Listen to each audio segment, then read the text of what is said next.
এতগুলো কুরকুরে নিয়ে কি করলাম আজ?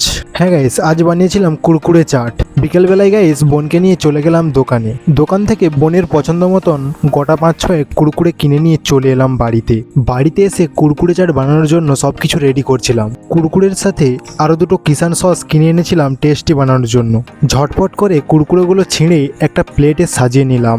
একটা কুরকুরেতে একটা প্লেট ভর্তি হয়ে যাচ্ছিল, তাই জন্য বড় প্লেট নিয়ে এলাম। কুরকুরেগুলোকে তাড়াতাড়ি ছিঁড়ছিলাম আর প্লেটে রাখছিলাম, কারণ তাড়াতাড়ি আমাদেরকে এই কাজগুলো সারতে হবে। তোমরা কি গাইস কখনো ঘরে কুরকুরে চাট বানিয়ে খেয়েছো? প্লিজ কমেন্টে জানিয়ে যাবে।